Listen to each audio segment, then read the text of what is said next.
Attention, due to the nature of the films discussed, the Civil Gore Podcast may contain adult language and themes.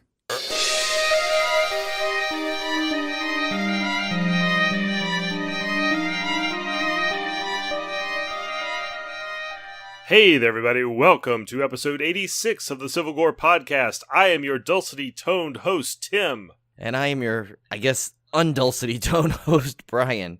And Tim, I don't know about you. Do you feel like we're almost like reaching out to the audience a little more this season? I feel like we're in 3D. I think so. I think that's natural, though, because horror movies, when they reach the third entry, it becomes 3D, right? That's the rule. So we're doing 3D audio.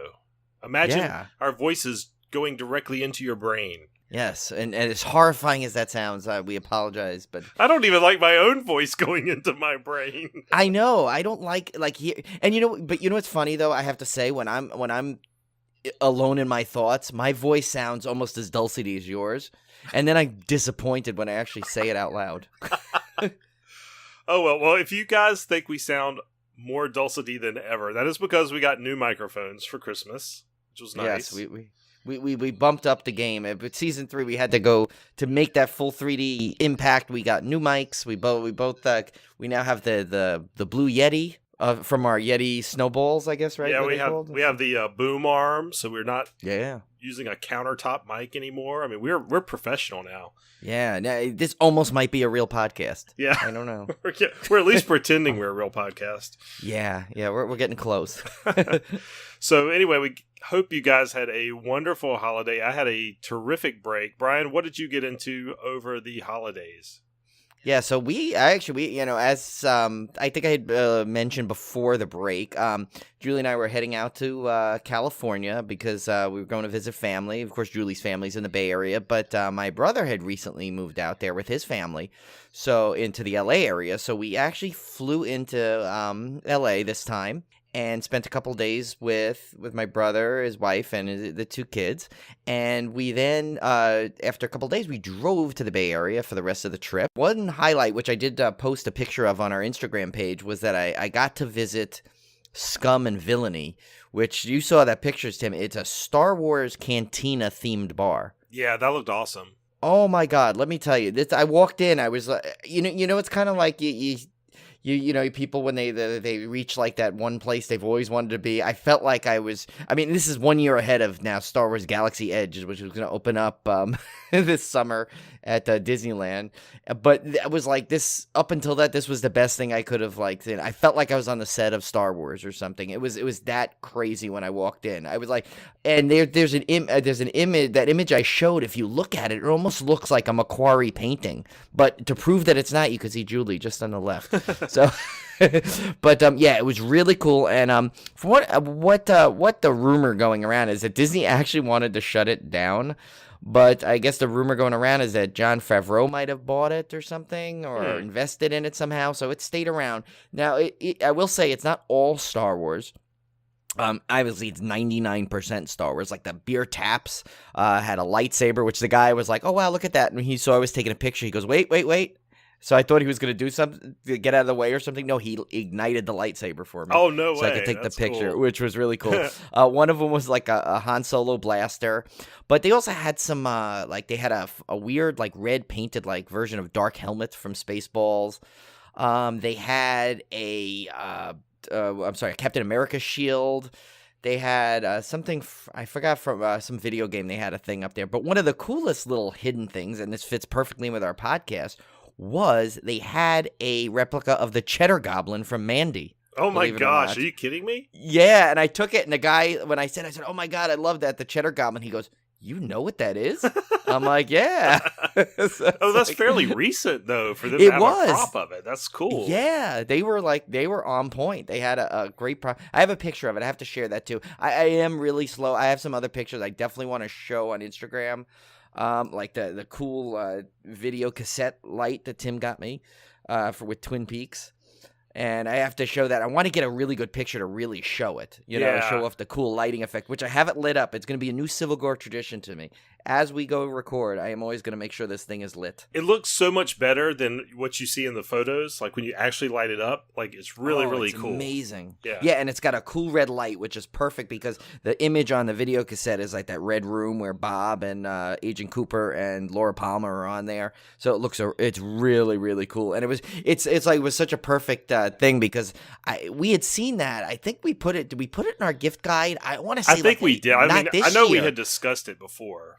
I think it was last year's gift guide. This thing has been around, and I've had my eye on these things for a while. And Tim has sent a great gift, so I love it. I immediately put it over. I shifted everything on my desk, my Civil Gore desk, to have this to make sure this is as a prominent piece. Well, so I still need to hang the pun sign Tim got me. He got me a really funny sign that says, "I prefer my puns intended." And any listener of the show knows that we intend our puns. Yeah, highly. That was kind of a gag gift, but it was so perfect for Brian. I couldn't pass it up. And Brian sent me two wonderful gifts. He sent me, first up was and I actually squealed like a little girl when I opened this, was Water Zombies from Creepshow, the action figures of the Ted Danson and spouse or whatever water zombies. So those are awesome. And then also the big thing was a signed David Howard Thornton Scooby-Doo print, which is just amazing. I've posted pictures of it on Twitter and Instagram, so go check that out because it is incredible. It will have a space of honor in the Civil Gore studios for sure. Nice. Yeah, David was awesome. When we met him at the con, I went over there and I was looking at all the pictures, and we were just talking, and I was like, and Julie and I both were looking. We're like, we saw that one. I'm like, that's the Tim one. Oh yeah, I'm a huge Scooby-Doo fan. That's my favorite cartoon of all time. Period. So could imagine you put Scooby-Doo and Art the Clown together and you have magic. The only drawback is I wish there was someone would actually make an episode. I know. That would probably be a little kid unfriendly, but yeah. Well, we could be on like Adult Swim or something, right? Someone could do that. Yeah. Well, I spent the holidays just kind of taking a break from horror, actually. I did watch a few films, which we'll discuss in our first chop coming up. But mostly I watched a lot of James Bond, and I really got back into comics, seriously.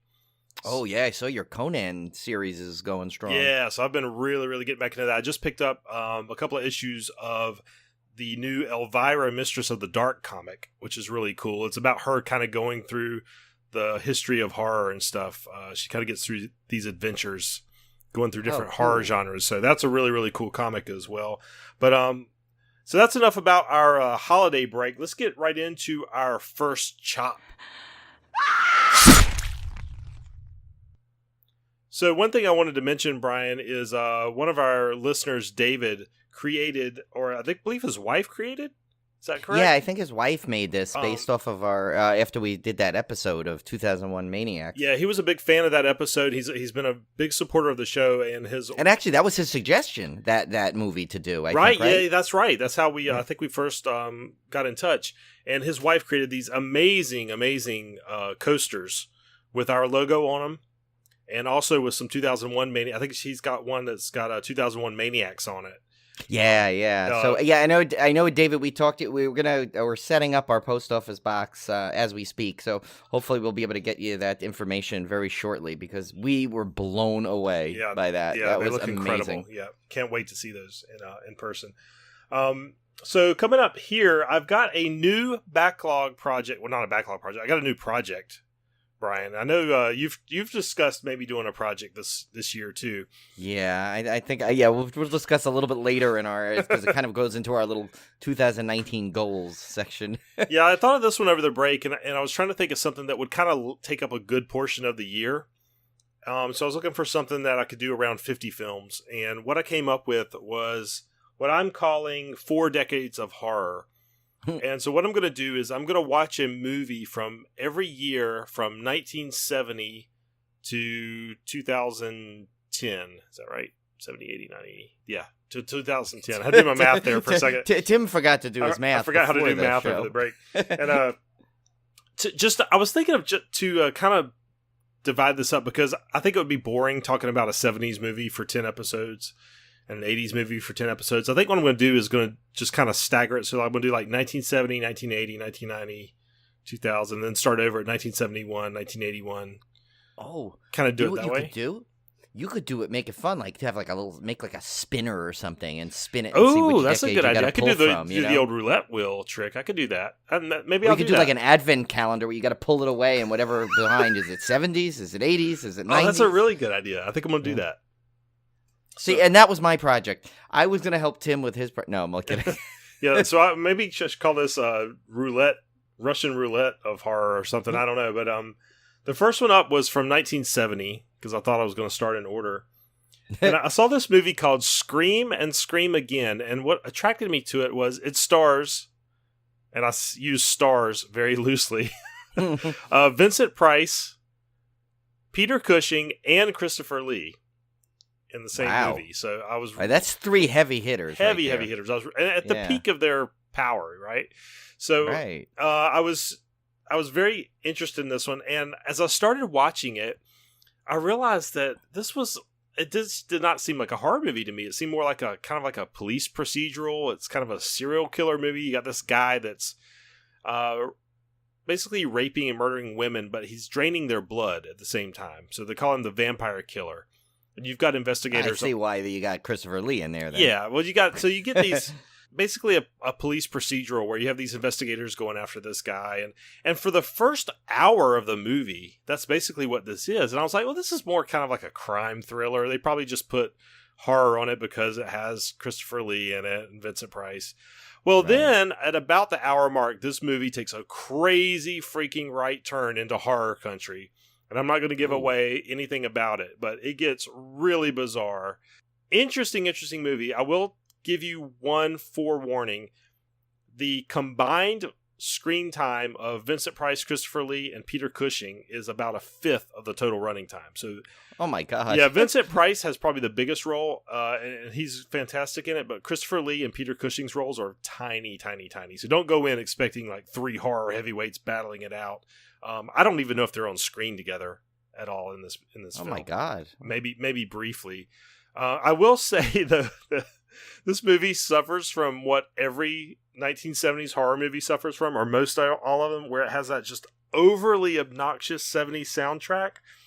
And I don't understand it. Like there was no subtlety back then. It was like all brass, and it was like I was like, oh my god, did every movie have the same composer guy that did that? It might be. I don't know. We need to look that up. I'm like, this is a horror movie. Why are you? Like anybody? I was a baby then, so I don't know. But like, I wish I could talk to somebody. I hadn't talked to my mom or something. Like, was that style of music so pervasive that it had to be in every frame of every movie, no matter what the subject matter?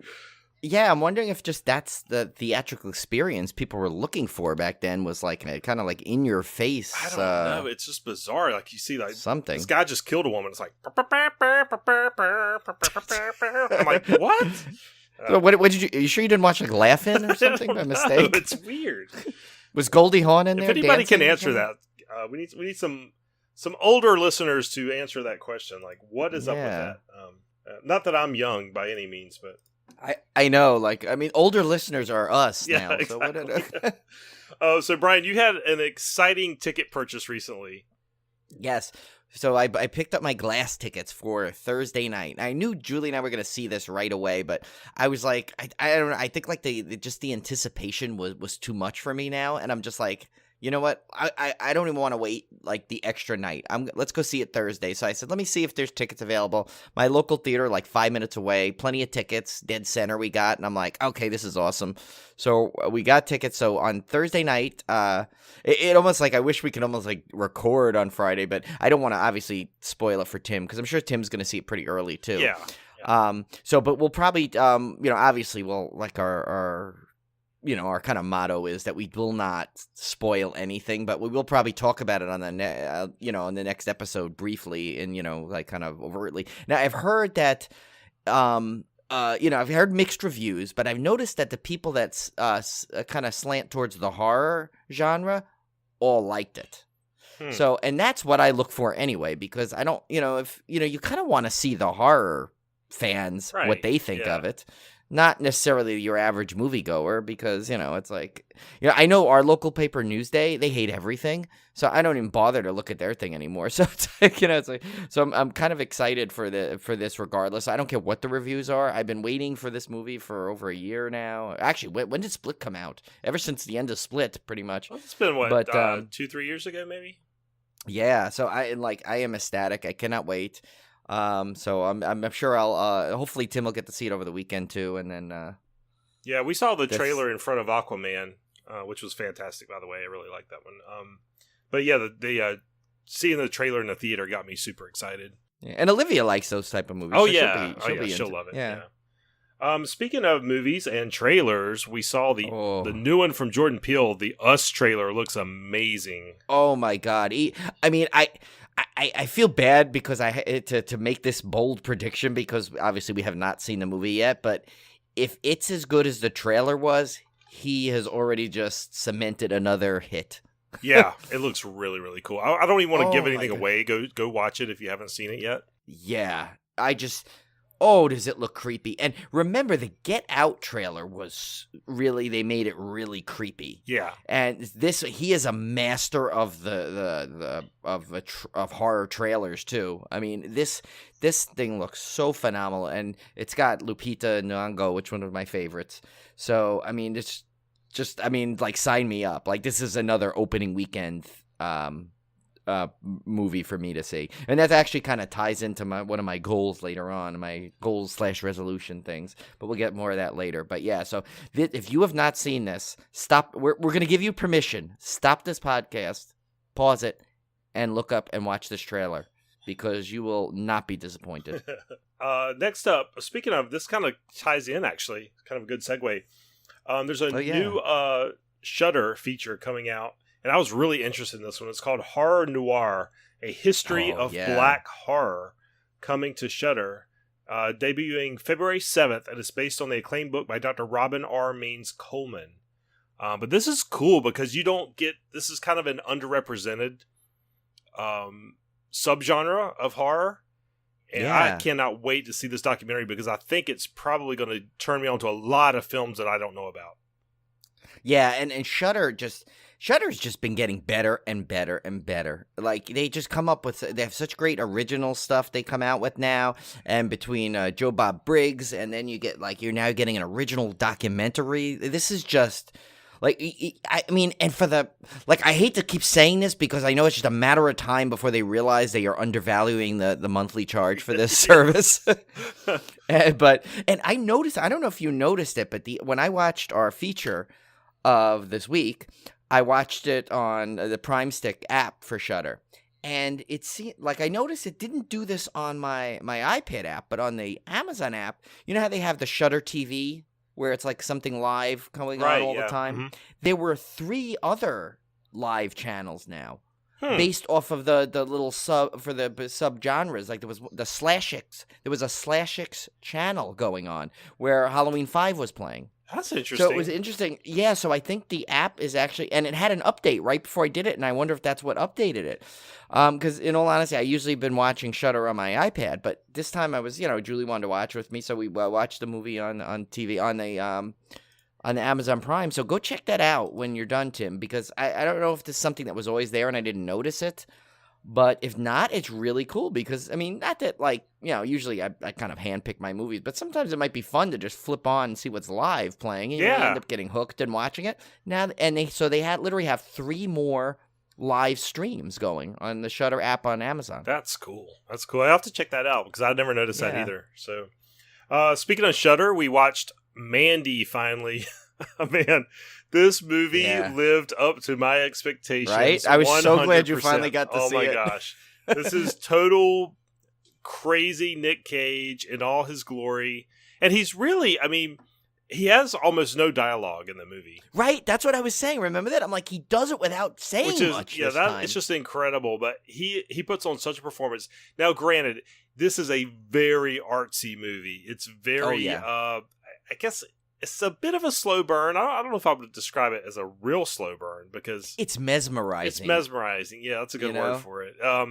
So I have seen very polarized reviews of this movie. I've seen people that absolutely hated it. and I've seen people that absolutely loved it. I fell in the love it camp. I thought it was beautifully shot. It was such cool imagery. Nick Cage was insanely good. Yeah. Everything I wanted out of a crazy Nick Cage revenge movie was given to me in this film. So I'll even say it's everything you want in a Nick Cage revenge movie, and things that you wanted that you didn't know you wanted in a Nick Cage revenge movie. Yes. So like there's even a funny ad, like I mentioned earlier, with the Cheddar Goblin. Yeah. Just spoiler like alert, where did that? Yeah, sorry, spoiler alert. When I spoke about it, I didn't want to give too much away. It was hard because Tim had not seen it yet. But there's almost like there's a little bit of a David Lynch vibe going through it at some points. But if it's like, I was gonna say if David Lynch made a Nick Cage movie, but he did. So it's the slow burn that Tim mentioned is really more of a mesmerizing lull into the movie, which it's so great. But I will tell you this, it really is great. It's very rare, and I always make a mental note of these movies. The Shape of Water was one of them. I'm trying to think of some other examples recently, but there are certain movies that I see. The minute it's over with, I go, I have to own this movie. Yeah. And it's something that calls to me, and I can't explain exactly what it is, but it is an inner gut feeling like I have to have this. This needs to be mine. And that was the case with Mandy. I definitely want this on Blu-ray now. Yeah, I'm definitely gonna own this, and I probably should have bought it in my recent cash in of my gift card, but I see it at Best Buy all the time for pretty low price, so I'll probably just pick it up tomorrow when I'm at Best Buy, pick it up Halloween, so I'll just probably grab it. And so that Panos Cosmatos, who we laughed at his name when we were going through the dismemberment that time, but bravo to him. Oh yeah, it's wonderful. Oh, I could tell he's gonna be one of our longtime favorites now. Next up is one that I was not so crazy about. I'm curious to see your impressions, Brian, and that was Bird Box, which is the heavily hyped Netflix horror movie starring Sandra Bullock. Now, I think I have a reason why I did not like this movie as much as a lot of people did. Yeah. Well, let's get your thoughts first. Yeah, so I enjoyed it. It was entertaining. But see, I'm worried to kind of say what the one little reason of disappointment, because it's kind of it may spoil it for some. So I don't know if should we do a disclaimer and let people know? Kind of or should we just maybe approach that subject in a future episode? Possibly. Maybe we'll discuss it in a future episode. It is a little recent. Yeah, we just came back from break. So it is a little recent. I'm sure. Granted, with the record-breaking thing, but probably most people listening to this podcast have seen it. But I mean, I definitely I'll leave it at this. I thought it was entertaining. I thought the performances were great. But it did have its issues. I actually want to read the book that it was based on, because I know there were some major differences in the book, and I did read that the director, she took liberties on what she wanted from the book to portray on the movie, and I know she changed some things on there, and it's definitely one of those movies with a kind of not so hidden message that you're trying to get across, which I think some people get turned off by that. So I don't know if that was what some of the negative reviews were about, but I still found myself completely entertained, and it was never like I was looking at my watch, like saying, "Oh, when is this over?" kind of a thing. Yeah. So overall, it had issues, but I definitely enjoyed it. Well, I did read the book, and I had already read the book way before way before the movie was even announced. I had read the book because it had gotten a lot of buzz around the horror community, and so I was not especially looking forward to the movie, and that's because even as I was reading the book, I was thinking this could never be made into a movie.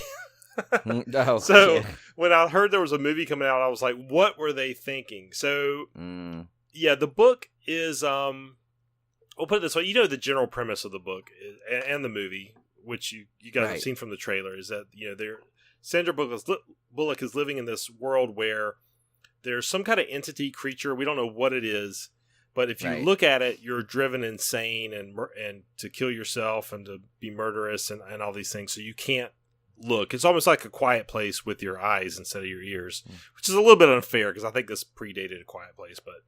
But anyway, so that's the premise.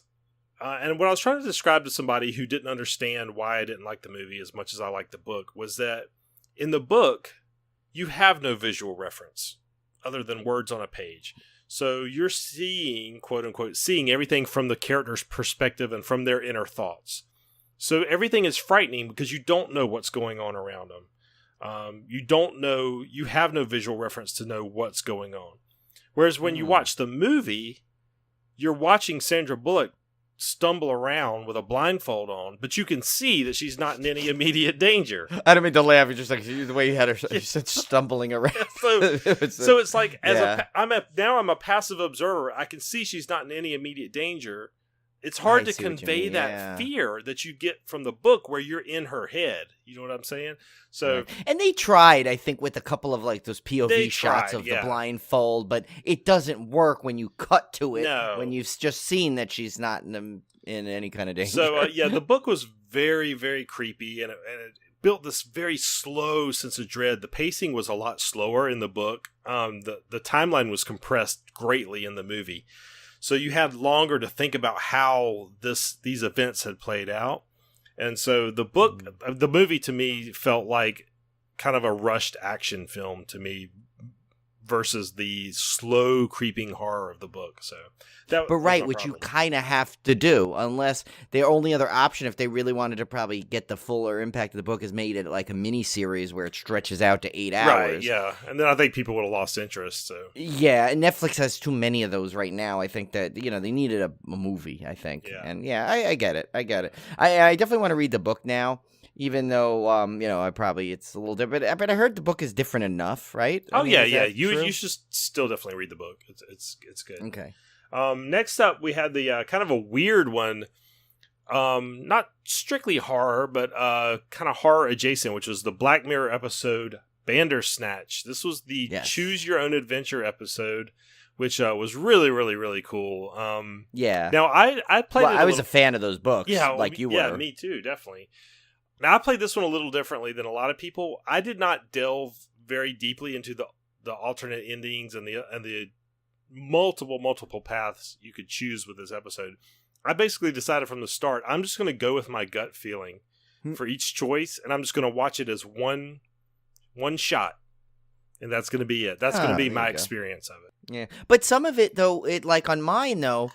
It like after I made choices, it would give me the option, and it went back automatically, kind of on some of them. Right, I did hit a point where I had no choice; I had to go back. Because I think it does it on purpose. I read somewhere that it intentionally does things. Now, I did find the quote unquote meta ending that they liked, or some people have the rumor of a good ending, when really it's like, based on the ones that I saw and the ones that I read about, there is no good ending because it is a Black Mirror episode. You have to remember that. Yeah. So it's like, the good ending is, maybe for Black Mirror, it's a good ending, but I actually I thought it was a really fun thing to do, you know what? And I hope that, because again, this had polarizing reviews, just as Bird Box did. I'm hoping this is something they continue though. Not just with Black Mirror, but with other things, because it's, at some point, the interactive element is kind of a really cool, fun, retro kind of thing. Like, remember those old VCR games you could get back? Well, there's another example of this. There's the name escapes me. I'm sorry. There's a kids show on Netflix that does this. That came out a year or two ago. That's right. Yeah, the kids had a ball playing around with that because you could choose. Now, it wasn't as seamless as Bandersnatch was. I think they've really improved. I was going to say that to me was the most impressive. The seamlessness, and that they literally had the scene filmed in a way to so it didn't feel like you were waiting. It was waiting for you to make the choice. Kind of, it did it well enough that it was, right? If you waited till the very, very end, you were like, oh, I see kind of what they're doing. Right, all right. But they still did it well enough that, if you were really just immersed in the story and you were making your choices, you didn't quite feel like, oh, they're stalling kind of thing. Right, yeah, that was pretty cool how they did. It was an interesting technology. So, yeah, we'll see how that goes. I could see them doing a whole movie like this, maybe. Yeah, and now I heard they're getting sued or something because by the Choose Your Own Adventure Oh, folks or jeez, something. come on. But I mean, come on. That to me, that is an homage. That is not. Yeah. You're not. I mean, you. Plus, they don't have they they don't have a market on Choose Your Own Adventure. I used to play the Lone Wolf books, and they were basically Choose Your Own Adventure just with role playing elements added. Right, and there were other. Choose Your Own Adventure was the brand name of one of those type of things. There were some other versions. Oh yeah, there's of tons those. Of there was them. like a what are they called? Witch Ways? Yeah, or Witch something, Ways. I think was yeah, the other one. yeah. There was Yeah, tons of so it. they had other versions of it. But I'll tell you one thing: there is a box still somewhere at my parents' house. I think of all the Choose Your Own Adventure books, and I need to locate that. I need to locate that box because it had all those like the really like epic ones that you used to have, and I remember they were just so cool. I remember it's like I used to reread them. I mean, obviously that was the point; you could reread them. But even when I went through them all and I got to every ending possible, I would still reread them. It was just so much fun. Yeah, those were incredible. I used to have so many of those. I don't know what happened to them, but. There's actually a Choose Your Own Adventure board game, like officially branded board game. Oh, really? Yeah, that I was actually thinking of buying it, but it's ages 10 and up, so it was a little old for my kids, so I decided against it. But it's a cooperative game where you're actually going through like a haunted house or something. But it sounds kind of cool. That's awesome. Well, actually, a good friend of Costa Radio there, NPH.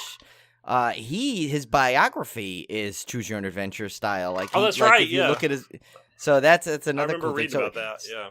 Yeah, so it's like anyone like from our generation is like a fan of that and knows that. So they probably got a kick out of Bandersnatch regardless. Whether I mean, listen, was it the most engaging story? Probably not. But is it worth doing and trying and watching it? Absolutely. Oh, yeah. And Black Mirror is all about using technology, so I thought it was kind of cool that they used a new technology to do something related to that whole universe. So that's kind of a meta thing to do. It's kind of neat. Right. And in that same vein, actually, we're going to give you the opportunity right now. If you want to listen to the rest of the first chop, which still have a few more to go since we've been gone a couple of weeks, just go ahead. But if not, you can skip ahead to our dismemberment by pressing up on your control pad. So it doesn't always work. Actually, you may have to do it a few times. So yeah, you keep trying though. Just keep trying. Promise. It'll happen. Yeah, you'll eventually get there. And actually, we did skip a line actually on the. We did skip number 5 on the thing. So we're doing our own little Choose Your Own Adventure. Oh my God, we skipped a bunch of them, didn't we? Yeah. We actually skipped a couple of them. And we skipped a major one that could be possibly the most Civil Gore. Oh my God. Yeah. Announcement. Well, we'll have to save that one for the end then. We'll save that one. Yeah, we'll save number 6 for the end, but we could go back to 5. Yeah, we got to go back to 5. Back to so 5. There's there's apparently a Crate Beast toy coming up from Creepshow, of course. Coming up for pre-order from Amok. Is it Amok? Amok Time. It's based Amok off. Time. That's where I got your water zombies. Oh, okay, from Amok Time Toy. So I have to check this out because I love the Crate Beast.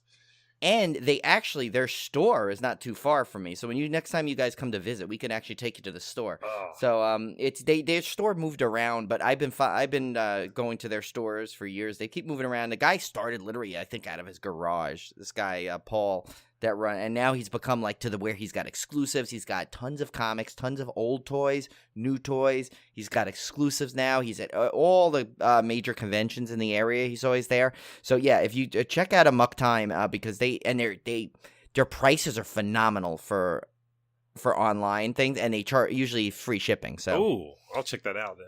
Yeah, so you need to go on their site because they have a lot of great stuff on there. There was actually something else I almost ordered from you, but then I realized I'm like, no, water zombies is the better one. Of course, you gotta have water zombies. Yeah, you need the water zombies, but we do have a Final Destination reboot coming up. I was kind of surprised to see this because that's a great franchise. I mean, not every entry has been stellar or as good as the first, but I think I've enjoyed every entry in that franchise. There's not been one that I was like, this really sucked kind of thing. Yeah, no, it was like the Saw franchise. Like, you kind of knew the formula, you knew what was going to happen, but you still it was almost like fun to see anyway. Right. And speaking of Saw, the writer the writers pegged for this Final Destination it's kind of weird. I've seen it referred to as the 6th entry in the franchise. I've also seen it referred to as a reboot, and I've seen it referred to as a reimagining. Right. So I saw that too, and I'm like, well, because the last one ended in full circle, so yeah. So I guess it's better to kind of move out from that. Yeah, I kind of see it as just kind of like remaking.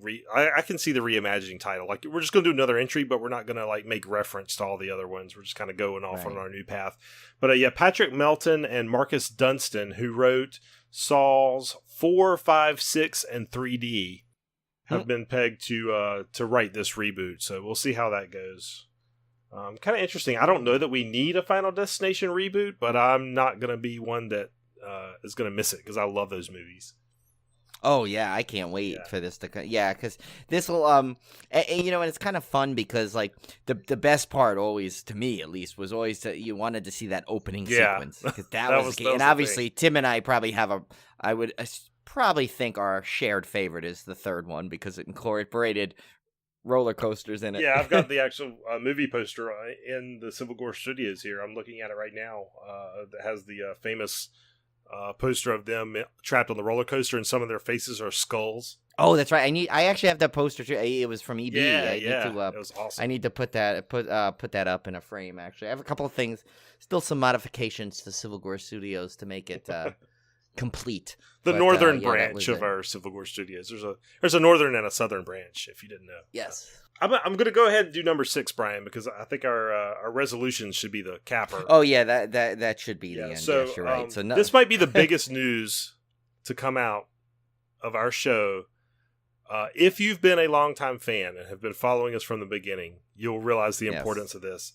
And that is that Manitou is finally coming to Blu-ray from Scream Factory on April 16th, and I will pre-order that. I will do whatever I need to do to have this in my hands. If you don't know the Manitou, you need to go back and listen to episode 2. Yeah. See, another Choose Your Own Adventure. Yeah. Go back to play. Which I still think might be our best episode. I have to say, if anyone actually asked me, what is your favorite episode? I say that one because I think it's funny because I wouldn't say like that's where our show like really like hit our stride because we were still figuring out stuff at that point. Yeah. But I will say that perfectly describes the type of show we want to kind of have and how we always wanted it to be, where it was we reviewed a movie but had so much fun reviewing it to where it just like the ultimate Tim and Brian personalities just came out in that episode. Yeah. And even like I think was it one of our reviews, was it Ken's review? Someone reviewed it where they said if you wanted the best example of this show, listen to the Manitou episode. Yeah, it still goes down as one of my favorites. Yes, I don't know if we'll ever top all the it. way. Yeah. So get that on. Get that April 16th. You gotta grab that one. And it's a Scream Factory, so God knows what else is coming on there. What kind of extras can we look forward to? Who knows? Yeah, they have not announced any yet, so it's like still like kind of up in the air. They have a very basic box art. I don't even think that's the final box art. And they still haven't contacted us about doing the commentary, so I don't know what's going on. I know, and of all things, they literally should just take our podcast and throw it on there. As an extra? Maybe we should contact them. Yeah, can you imagine? Right? Just put the raw episode on there and be like, "What the hell is this?" Yeah, but I think we described that film perfectly. Who knows? Maybe we brought such demand for it after we watched it. That might be it. That's why they put it out there. I think so. Oh my gosh. Well, we here at Civil Gore are no different from you guys. And when New Year's rolls around, we have to make our New Year's resolutions. Now, in real life, I'm not a big resolution guy. I like to either am I. I like to think more in terms of goals. I do set goals for myself for the year. Right. I don't. Resolution to me seems like too strict and too confining, and I think those are always set up for failure. Yeah, they are. And usually, people, I'm going to do this, and then they break it within like the first couple of weeks. I don't like to do that. I like to have goals so that, I try to reach them and I do my best. And if I don't quite reach them, then I can try better next time, but it's not like not like a pass fail type of thing.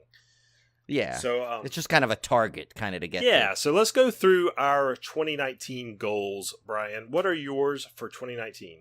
Okay, my first one is, and this kind of fits into my glass purchase, is I want to see more movies in theaters because obviously that's something that, with all the ways we can see movies now, we literally can watch it on our phone now, through all the streaming services, you do lose that kind of excitement you used to get by going to the movies. And with such great theatrical releases this year coming out, I've made it a goal that, like, especially I've looked at, there's at least one or up to 1 to 3 per month, basically, that I want to see. And I have all these like memberships to the Regal like Points Club and AMC Club, and it's like so I can cash it in. So probably half of these things I could end up seeing it like with free tickets and stuff. So I'm like starting with Glass is my first one, obviously, but I'm gonna try and obviously I go see Star Wars multiple times in the theater. But with so many great stuff coming out, like Us and Happy Death Day 2 are coming out in the next 3 months, I'm gonna be off to a strong start. So that's what I want to do. I'm Julie and I try and do some different date nights, but that's one it's a really good one to just do, where we could just go out, go see a movie, because then, it gives us something to, you get a nice discussion point after to see what if we liked it, and just to get a easy night out. I would say, like, it used to be like you say, it's a cheap date night, but no longer to go to the movies. No. It's a cheap date night, but still, it's fun, especially now that the theaters have gotten more advanced and they're more relaxed with the seats that go back, and a lot of them have bars in there now. It's more of an event now to go, they're kind of bringing the event back. Basically, Brian resolves to spend more money in 2019. Yes, basically that's what it is, really. Because I pretty much bought every Blu-ray in existence at this point. I need to do something. No, well, my first one up was to finish my short story. So I am writing a short story. I have been for several months now, and I used to write short stories quite a bit. Very rarely finished them. There were a few. There was a handful that I finished. Typically horror, because that's what I like to write and what I like to read. But this one I feel is like the first one that I ever felt was actually serious. Like, this was the one that cool. This was the one I felt like I could publish, or maybe possibly submit for publishing. So, and that's the goal for this one is I want to write something that I would not feel awkward submitting for publication. See, and you guys heard it first here. Yes, that's what I'm going for. And when I'm done, we'll see what happens. But I am working diligently on it. I have never worked on a short story this long, a single story. Ooh, never. All right. So I'm hoping it turns out well, and I'm looking forward to somebody besides myself reading it. So I'll read it for sure. Yeah. So at least I'll read it. So we'll see how it goes. But I think writing more in general, I guess, is also my other goal. It's just I got more stories to tell, so I want to kind of start writing some other ones. But I need to get this one behind me first. Yeah, and I still have my fun little like Friday the 13th one. I was just so I need to get that ready so I could pitch it to LeBron James. Yeah. Since he's all on board. But so my next one is kind of one I've probably mentioned this 100 times, but I'm starting to get jealous of Tim's Backlog project, so I need to come up with one of my own. I may just start off easy and literally just do what Tim did, where I just get through the movies that I have, because as we mentioned earlier, Tim and I are not the youngins we once were when this podcast started 3 years ago. But I realized I'm like, I'm getting to that to the age now where the amount of Blu-rays I have versus at the ratio that I buy them in, I don't know if I have enough life left if I don't start watching them all now. So I need to start moving on. And you've got to watch more than you buy. Right, which is the key. So I really, with Shudder and Prime and Netflix, there's a lot of distractions. But I am going to try and come up with a plan. I don't want to mirror Tim's exactly, because that wouldn't be as fun. So I'm going to try and do some kind of style of how to do it, but basically based off of Tim's Backlog project, where he got through all his Blu-rays. Now, I don't think I could be as disciplined as Tim and not buy anything until I'm done, because that's just blasphemy in my opinion. So this is going to be the kind of like an ongoing thing. So hopefully in the next couple of weeks, I'll announce exactly the project that I've come up with. Nice. Yeah, I haven't quite finished my Backlog project. I'm getting there. I'm very close. I think I'm down to like 7 titles now. But I did get one over Christmas. I got that great Kino Lorber Trilogy of Terror that you just bought, Brian. Oh, yeah. So that one did get added, but that was not my fault. That was a present, so I don't take responsibility for that one. Yes, you have to accept the gift. You have to accept the gifts, yeah. That's what we should do, Brian. We'll just buy each other Blu-rays. And then that way we have a loophole to the whole backlog project. Yeah.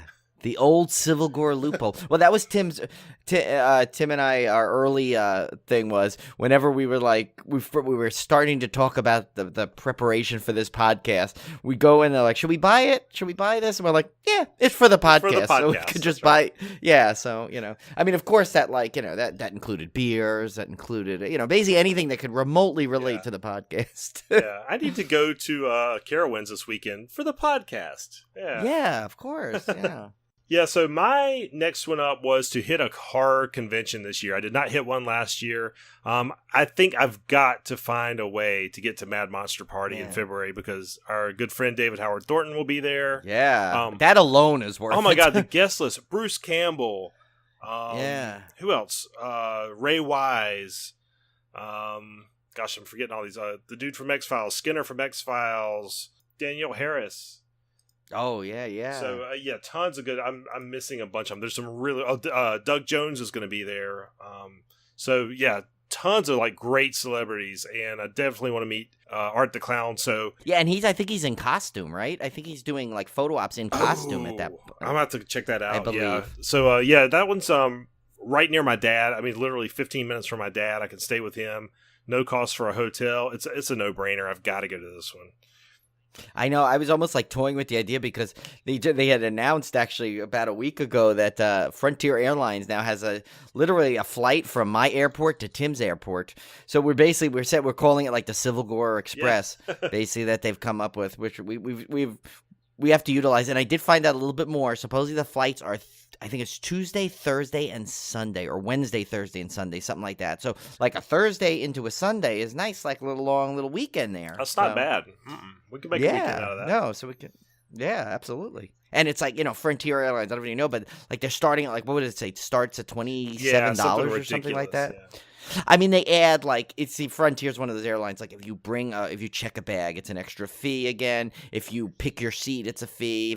So you could end up getting up to like $90, but still $90 one way. Yeah, you don't get that many places. No. So yeah, I'll try to hit a horror con this year. I think that's a very attainable goal. Yeah, you need to meet David in person, who is like just an awesome guy. And but I'm just warning you, you're gonna want to like talk to him for hours. He's like the best guy to talk to. So nice. So yeah. So my final one, it's kind of funny. I know Tim probably looked at it. He's like, why is this on here? But it's more because of the comedy of the incident. So I was, I checked my emails on my phone a lot, and I realized that I hadn't got one. This was like 1:00 in the afternoon. I realized I hadn't got one since 9:00 in the morning.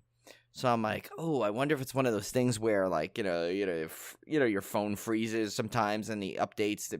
So I did all the little tricks. I restarted my phone. I redid. Well, and I'm like, still nothing's working. So I finally I said, you know what? Let me check on the desktop. So I check on a desktop computer. And it said, you have now surpassed 15 gigs of space. Oh, God. Your emails. And I was up to 15.56 or something like that gigabytes. So they gave me like a cushion even. So they basically were not going to forward any more emails through to my Gmail account until I did something. So I was like, what? How did I go through this? I thought it might have been just the Google Drive. So I did go through that at first, and I did notice it was some pictures, but still, that was like 3 gig of stuff. I literally had over 53,000 emails. Oh my God. You're one of those people I have to support at work. Yeah, but here's the funny thing. So I literally made it a project. It took 2 nights in a row, about 4 hours a night to clear this stuff through. The funniest thing is some of the emails that I found. Like, I literally had my welcome to Gmail email still in there. Jeez. I mean, I'm talking about stuff from 2005. Well, that's got to be interesting, like a timeline of things you were doing. It was. Stuff. It's all like a journal. It was funny. Because I found all my old like Match.com things. You got a wink or something back from, and this was obviously years before Julie. So it was hilarious. Though I'm like, oh my God, I don't even remember and it was fun. It was like old.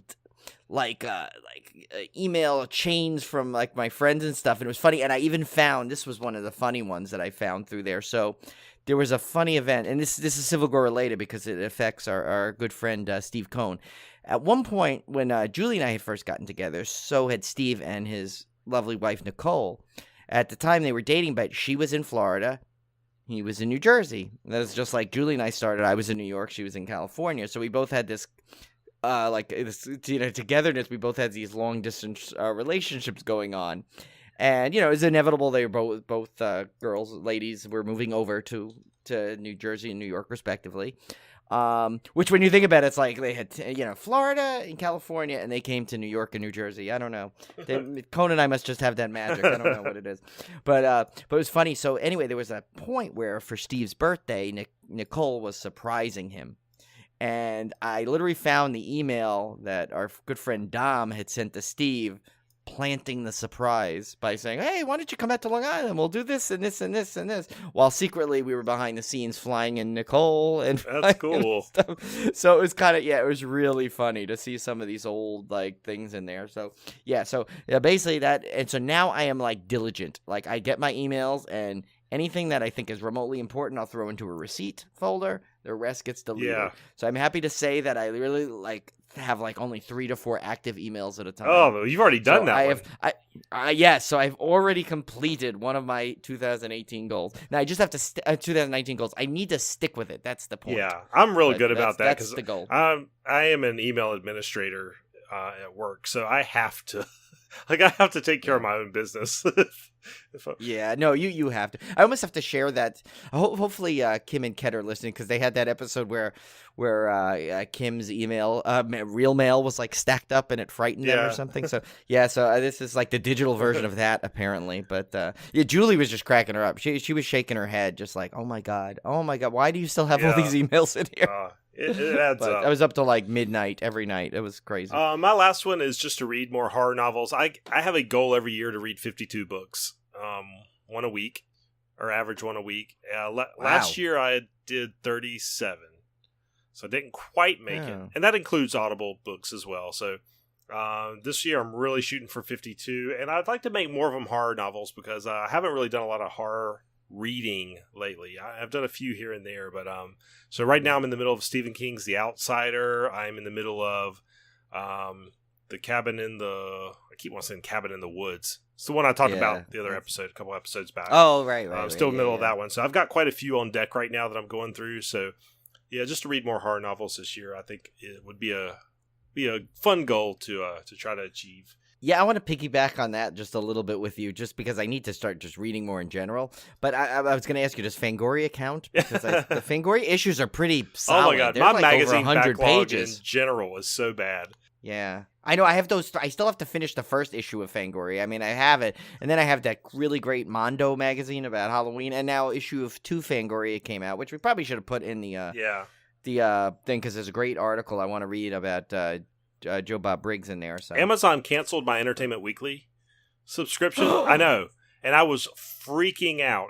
That must have felt like they literally ripped the heart out of your chest. I was wondering what in the hell happened. So I finally went on there. For some reason, it had been canceled. So I renewed it, but I have not gotten my episodes. So I've missed several weeks of Entertainment Weekly, and I'm going through withdrawals. I still have them if you want me to send them to you. Yeah, I've been going through straight withdrawals. I don't know what's going on, but let me know the episodes you have because I usually just keep them for a couple of weeks and then we I throw them into the recycling bin. But if you want them, seriously, I'll send them to you. Okay, yeah, I'll let you know. I probably have the last 2 months still floating around. I was but maybe they're doing me a favor. Maybe they're we got to cut this guy off. No, but that's the thing. I've had that subscription longer than I've had anything else subscribed in my history. I know, it's life. Part of you. But it's something about it. I mean, I know sometimes their movie reviews are weird, but there's something about it. I love that magazine, and I've loved it ever since the first issue I ever read of it. I can never not have it. I know. It's terrible. I got to check on that subscription because I still haven't gotten my first issue, and I'm really mad. Yeah. Well, I will say their customer service is excellent if you have an issue because I remember I had a billing issue once I called and they handled it in 2 seconds flat. Okay, They're cool. really good customer service. So so give me a list of the ones you need. I'll throw them in a package and send them out to you. All And then we have some general Civil Gore goals for the podcast. Yeah. We've already done some of them. I mean, we upgraded our mics. I've upgraded our rundowns on the back end that you guys haven't seen. Yeah. Oh, I meant to say that. Yeah. I mean, I said a great job like to you, but now I want the listeners to know now what a great job Tim did. Like I had come up with the first rundown. It was literally a page and that was it. But it really, and since Tim does the majority of that heavy lifting of the dismemberment and everything, it really wasn't user friendly for him. As shiny as it looked, it really wasn't user friendly. So Tim, being the IT guy he is, he made a great user friendly, like multi-tabbed version of this, which is great. Actually, yeah, it's not really not good. Quite perfect. There's some things I haven't quite figured out how to do, but I'm getting there. It's a lot more quicker to type in. Right. No, and that's what I want because I know because I'm a lazy lump, and Tim does so much of the extra stuff here. You know, it's just definitely we want to have some merchandise this year. We got to get some shirts made for sure. I mean, KK Sam is like just blowing us away, and they already got like 10 different shirts out there. And me and Brian honestly own the only Civil Gore shirts on the planet, and we own 2 versions. Yeah, 2 versions. That really cool one that Julie designed for our Halloween Horror Nights, and then the original ones that Kevin designed. But I really think it's just a matter of us sitting down one day and saying, okay, here's what we're gonna release, and that's it, and then we can just pretty much go for it. So, but yeah, like if you guys have any ideas of kind of funny slow sayings or slogans that we've had on there, you know, it's like just, you know, give us a shout out and let us know what you think we should put on there. I mean, obviously we'll do the logos. Yeah. That's pretty much a standard thing. But you know, if there's any like you know, if you want one like "Don't Hate Me for My Dulcet Tones" shirt or something like that, you know, or one that just says "Faye." Yeah, I know that one. I want to do that. Can we do that without being sued? Can we possibly do that one? We just don't have to put his likeness on it. You just put Faye. They don't copyright Faye. That's true. Yeah, only someone could name Faye might sue us, but you know, but not if we spell it A. That's right. You know, extra long. No one spells their name. I definitely want to have more guests on this year. We had some great. We had Jimmy Dempster way back in, was that season 1 or season 2? I can't remember. I think it's season 2. David Howard Thornton, of course. Huge guest and not just celebrity guest.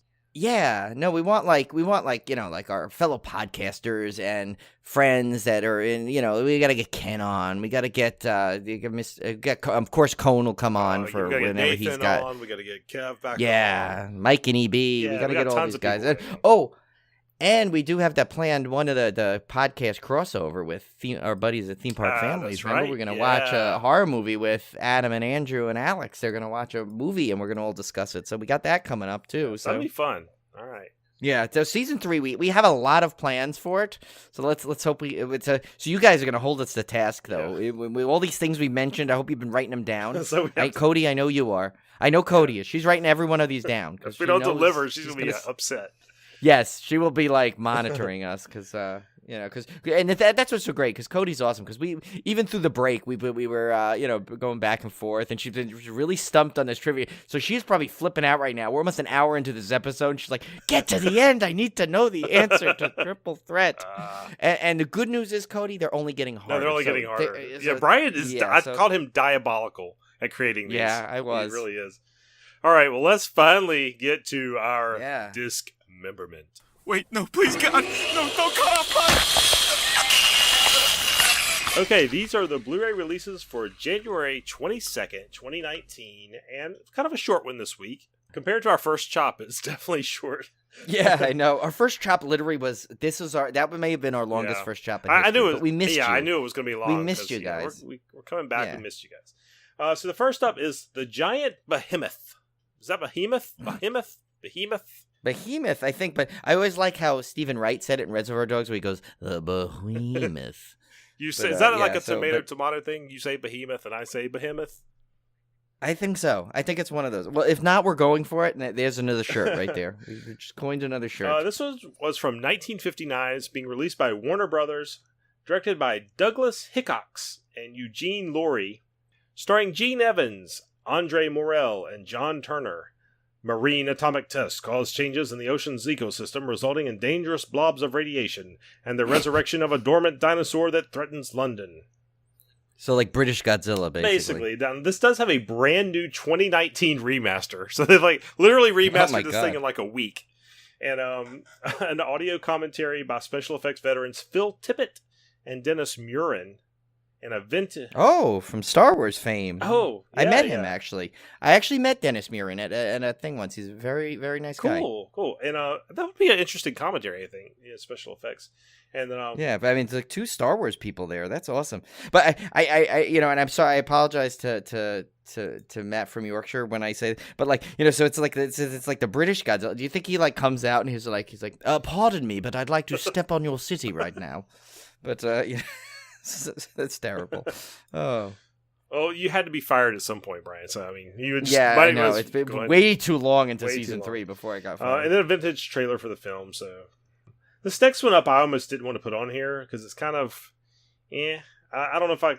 Wait, didn't you see this? The first one? Yeah, of this? the Netflix one. We're talking about Death Note. Of course, you have the Netflix adaptation, but it's also been a long running anime series, and I think there's been some live action as well.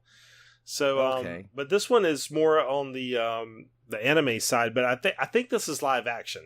Oh, even by Funimation, it's still live action. I think so because the poster looked live action-y, unless they just used real people for a cartoon. I don't know. I know nothing about these things. This one is called Death Note: Light Up the New World.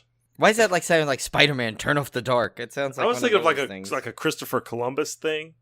Like, burn it all down. Oh, like he sails to America, just like, burn it all to the ground. Maybe it's done like Hamilton. It's all music. Yeah. I don't know. 2016, released by Funimation Entertainment, directed. I can't even pronounce the.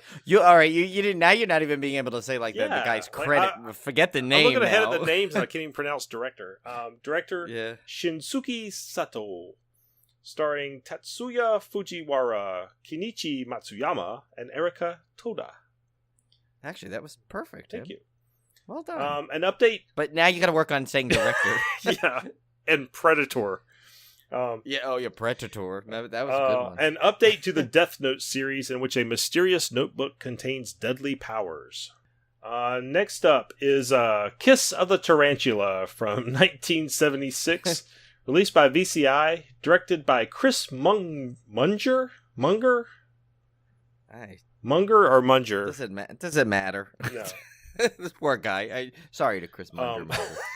Like you Munger. I know you.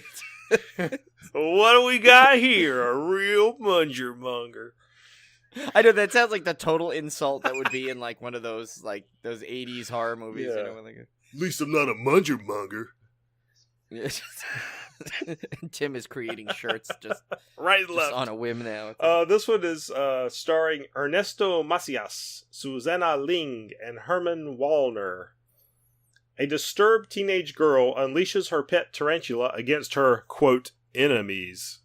I guess it's just enemies in quotes. So does that mean they're not really enemies and they're just kind of she thinks they are? I don't know. I think that means they're not real enemies, but to a teenage girl, they are the worst ever. Wait a minute. Why is this next one the title is just Dis? Because this is the one you have to guess. Oh, okay. All right. I thought you just made a typo. No, the title is Dis. All right. Oh my god! It's Dis. All right, and the year is 2017. I'm gonna give you hints. It's released by Unearthed Films. It's directed by Adrian Corona. Okay. It stars Bill Oberst Jr., Laurie Joe Hendricks, and Peter Gonzalez Falcon.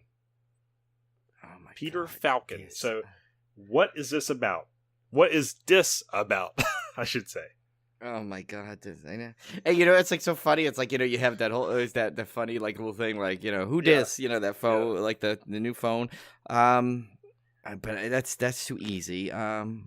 This is the worst one ever. This is the hardest one I've ever given you. So maybe it's I deserve it after my diabolical triple threat I've been giving out to people. But maybe you said it this way to immediately. Maybe it's like Diz, and it's like a Disney fan gone awry, and he just goes crazy. No, that's not really it. Let's see. This. Oh, is it like you got dissed, like kind of that, like that slang dissed? I don't know. You tell me. Oh God. I hate to just give up, but I don't want to come up with something so stupid and outlandish that I just embarrass myself. Oh, I think you should. But maybe it's just. So maybe that's what it is. It's about people trying to always kind of one up each other in a thing, and something goes horribly wrong, and one of them pays the price. So like truth or dare, but it's diss. Yeah, you got dissed, but then they keep dissing each other. But You got instead, dissed. one of them goes just too far and disses way too hardcore that. Yeah. Okay. That's what I'm sticking to. All right, you were totally wrong. All right, surprisingly. Of course. So, Dis is about an ex-soldier with a criminal past takes refuge in the woods. A demonic figure seeks the seed of killers and the blood of the damned to feed his mandrake garden. Dis is an infernal descent into the root of the mandrake legend, and a man who wanders too close to that legend and the unnameable terror behind it. Is there really a root of a mandrake legend? I guess. What you sow, you will reap. Okay, yeah, there was no way I was getting that. You weren't thinking mandrakes? I mean, when I think Dis, I think no, mandrakes. No mandrakes. Yeah, I was way off. Oh. I mean, maybe if you would have something about Harry Potter, maybe I would have went to what was the little remember the lady that had the plants? The mandrake thing. I don't know the garden lady. I don't know Harry Potter very well. Yeah, if you got there, maybe I might have stumbled upon it accidentally, but that's about it. Next up is good one though. That was a good one to give me because I never would have. Yeah, that one would have been if I would have got that may have been the funniest thing ever though. If I would have actually got it. I think it's something about a guy, the mandrake root, and I'm getting this is the last one. Noctambulist. Ooh. 2019 released. SGL Entertainment. Directed by Johnny Daggers. You know. Okay, is this guy a former adult film director? Yeah, you know Johnny Daggers. He hung out with 2 Times Tommy. That's gotta be the thing. Johnny Daggers directed this, so yeah. I probably shouldn't make fun of his name. He might hunt me down and kill me. I know he may shoot daggers at you. Starring Nadia White, Gabriel Lee Summerlin, and Jeff Forloins. As opposed to his little brother, Jeff Two Loins. I was just going to say that, but I saw you going with the momentum. I said, let just Tim go with that one. Great minds think alike. After her mother's death, Zella, Lauren Peel, descends into a world of madness. Is she merely dealing with her mother's passing in extreme measures? Or perhaps her husband, Stellan, Nicholas Nazario, is helping to force the hand of fate by pushing her to an early grave? Hopefully, Zella, with the help of Dr. Krauss, Tim Scott, will find the answers in what she is seeking as she ventures through a series of bizarre nightmares. You know what I find odd? All those people in the description are not in the starring 3. So where did they come from? That is kind of strange. That is weird. Yeah. So check that out, The Noctambulist. Yeah. I really have to say that this is other than well, no, actually, I do the giant behemoth one sounds kind of interesting, but other than that, probably the only one I want to even give a look at is Dis, because I want to see what this giant mandrake legend is all about. I guess if we have to have a pick of the week, it's got to be the giant behemoth. Yeah. Oh, yeah. Because, I want to see British Godzilla. Absolutely. The giant behemoth. Is it behemoth? Yeah. Behemoth. Yes. So our main feature this week was I think we only picked this one because it showed up on Shudder, but we were excited about it. I had never seen it. This is one of those that just slipped through the cracks. It's not that I didn't want to see it. It's not that I wasn't aware of it. It just slipped through the cracks. Well, there was a segment I wanted to see. Actually, it's funny you said that because I wanted to see it because it was a segment of it on the Eli Roth series, on the ghost ones and the paranormal episode. So they kind of showed a couple of scenes from that. I was like, "Oh, that looks good," and then it kind of dawned on me. I'm like, I've never seen that movie. And then you just happened to tell me. I was like, "Oh, guess what? It's coming on Shudder." So it was kind of like a perfect segue into this movie. Yeah. So we're talking about 1980s The Changeling. This one was directed by Peter. I want to say Medak. It's Medak? Medak. I don't know. Well, if you keep saying that, I think we're in Mars Attack. Medak or whatever. But this guy was a Hungarian director, And his, I guess there was a communist uprising when he was 18. So he fled his country, moved to England, and started working in the film industry and just basically worked his way up from the bottom rungs all the way up to director, which is kind of cool. After he did The Changeling in 1980, he worked primarily in television and directed 7 episodes of The Twilight Zone. He directed an episode of Tales from the Crypt. And did a lot of stuff like Magnum P.I. He did, and all the way up until recently, Breaking Bad. Oh, I didn't realize he was working. Yeah, I mean, this guy has been in the business a long time, but primarily in television after this movie. So it's kind of interesting guy. But it stars, of course, the great George C. Scott, his wife Trish Van Devere, and I'm glad because I could not say that name. I would. Yeah, Van Devere, I guess. And Melvin Douglas, and of course, George C. Scott from Patton and Exorcist 3. Trish Van Devere was, of course, married to George C. Scott. She was also in another horror movie in 1980 called The Hearse, which I have to check out. Yeah. And Melvin Douglas did a movie right after this, Ghost Story. I believe that was based off the Peter Straub novel. Oh, yeah, I remember watching that as a kid, and like that kind of freaked me out. Yeah, that one was 1981. He died just after that movie. That was his last film. So the synopsis for this is: a man staying at a secluded historical mansion finds himself being haunted by the presence of a specter. So this movie starts out, George C. Scott is on vacation. I believe he was in like upstate New York, right, Brian? Yeah. So he was upstate New York. He's traveling there with his wife and his young daughter. And it's funny, though. It's right when it starts off, you just like it has that beginning to a lot of horror. I mean, I don't know in terms of that being a horror trope that was not as common as it was back then. It is kind of as horror got on more towards the later 80s and 90s, that was like a common thing where we kind of start off with like this tragedy kind of a thing. And but either way it like worked, but it did. The movie really started off kind of with this it was weird. It was like it started off so like happy, but you kind of like always kind of still felt that there was going to be this like something was going to go wrong pretty quickly. Which I don't know which is pretty amazing that paid off because, they were all, the family's happy. George C. Scott's on the phone, all joking around, but you just know that the way this movie's going to, like, I don't know if it was just my gut instinct of watching so many movies that I just expected something to happen. I think the score has a lot to do with it. It's got a wonderful score. It's very menacing. It uses the score to great effect. And also, the way it was filmed, for some reason, has this air of menace about it, I think. So hats off to the director, because and we'll get into that a little bit later when we actually get into the meat of the movie. But there's a lot of things you see in this movie that were used later on in a lot of other haunted house type movies. I've noticed it. That's what I was going for, too, because it seemed like now familiar, but I know that at the time it probably wasn't as familiar as we, now that we've seen so many going on. And, obviously you and I are late to seeing this movie by a long shot. I read some criticisms of this movie, and by and large it was people who had just seen it like after it had been released.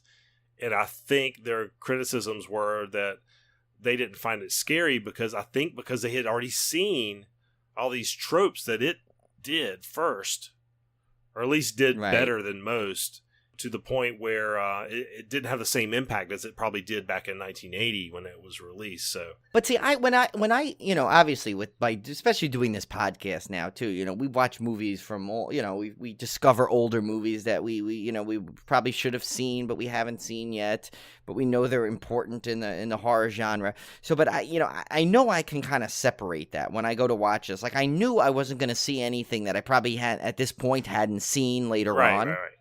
But I kind of like in my head kind of had that going in the background, like saying like, okay, but this is early. This is 80. This is going to be before a lot of these things were so common. So kind of, almost like I kind of like somehow mentally transported myself back to that time period. Yeah. I mean, because we did grow up in that time period. So maybe it's not that hard for us.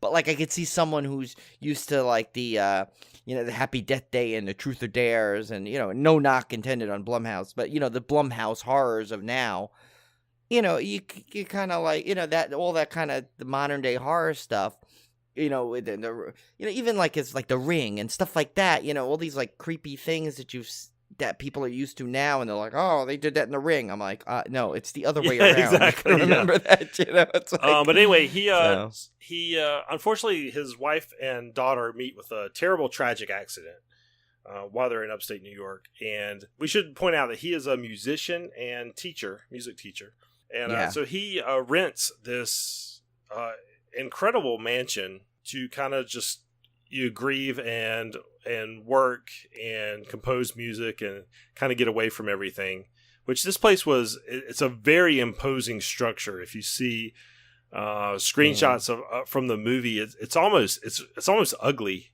in a way. Which I heard actually they actually just made the facade for the movie. They could not find a house that had the right imagery that they wanted. So the inside, literally, they built this. I read I think it was in the trivia. I know I'm jumping ahead to the little trivia spot, but I didn't put it on there. But supposedly they spent $200,000 for this creepy facade to the house to make it look that. Yeah, menacing. And I can kind of see that because I can't imagine anybody would build a house that ugly on purpose. Yeah, it was like And it's supposedly this historical house, and it's so funny. The whole time though I'm watching this, I'm just like, this is why I really don't want a big house like this, because I'm like, there's just shots of this where he's walking, and it's like you see like a hallway that looks like it's in almost like a museum or something. It's like you see like 6 rooms down, and I'm like, oh my god, that would just freak me out. The heating bill alone. Yeah, but it's creepy, and I'm like, there's no way you can like possibly check every room if you're one of those people that have to check things. Oh god, no. So as he gets into this house, of course, like most haunting movies, things start off very simple and very slowly and tend to escalate from there. I think one of the first things that happens is he gets up from the piano and like one key depresses down. Yeah, which was cool, and that was the key. Remember, that wasn't working. He was hitting it, and it wasn't working. And then it like as soon as he leaves, it like has this like really like kind of rough, like jarring zoom kind of thing in there, and it's just dun dun, and it plays it, And I'm like, oh, yeah. And one of the first right? phenomena that he really starts experiencing are these series of loud bangs. Yeah, which he kind of blames on the furnace. I mean, he gets a furnace guy out there to check it out. Who? Oh, that guy's funny. What is he like? It's just like a furnace. They get in habits or something. An old furnace guy. That guy's he was great. So he starts to realize that there's something going on here, and he doesn't quite know what. Now, one thing I loved about George C. Scott's performance in this movie, and he keeps it up throughout the whole movie, is he actually looks scared as he's walking around this place. He has this very subtle, and I'm talking in terms of his acting. He has this very subtle trepidation as he enters every room, and as he walks through the halls. And it was really, I found myself just fascinated watching him react to the environment, because he actually did act nervous and scared in a realistic manner, like everywhere he went. It wasn't like, I guess what I'm trying to say is he wasn't like, there's no damn ghost, I'm going to walk through, this is my house. He wasn't that way. Yeah. He wasn't patting George right, C. Scott. He was like frightened George C. Scott. It seemed realistic. Like if you were alone and nobody's watching you, you really would be that hesitant to go like walk into some dark room, or, you know what I mean? Like, I feel like that's a realistic portrayal. No, absolutely. I mean, I like, if ever, like, even back, like, when I was in the when we were living in East Meadow, that an old house, and there's the basement and everything. If, like, Julie was away on business and I'd come home and I'd go in, and that's an old house, and you'd hear every sound effect. I think I was walking around like him, looking up and saying, what is that? It's like, and Tim's been in that house. He saw it, like, it's like. But legitimately, there was a fear that the steps could just fall in on us. But besides that, but yeah, no, and it's like I I mean, obviously, everyone has that. I don't care how like brave and you are, like, I don't believe in this too. You're in a house that's where you can't see all of your surroundings, or anywhere, matter of fact, you can't see all your surroundings, and you hear an unfamiliar noise. I don't care. You will not convince me, because you're either lying or you're something's wrong with you, that where you don't for that split second like wonder what could that be, and until you figure it out in your head, Yeah. there's a tension within you. And you know what I'm saying? It's like everyone has that that moment where you're, even if it's like a small apartment, you hear something from the other room until you realize, you go in there and until you see what might have actually fallen or made that noise, you have like that one. Yeah. So, but you're right. He portrays that feeling that everyone has perfectly. Yeah. So like any haunted house movie, things just keep escalating and escalating. And this is a very classic haunted house movie. I mean, it has everything you would want from a haunting movie. One of the key moments is he goes upstairs and he finds this locked room and he breaks in there. Everything's covered in cobwebs. I think it's up in the attic, right? It's like this house has right off the bat, you see the certain shots of this house where you see these long stairways going up. But then there's even this other level that he ascends to with this really skinny little dark stairway that goes up. Because I guess from the outside he sees... Yeah, he sees the window, so he knows there's a room there. He knows there, and I don't think he finds it right away. I think it takes him a bit to get up there till he finds where that hidden door is that gets up there. But he goes in here and he finds this... there's all kinds of things here. There's a wheelchair, which features prominently later on. A little wheelchair, which is not too creepy, right? I mean, it's that tiny wheelchair.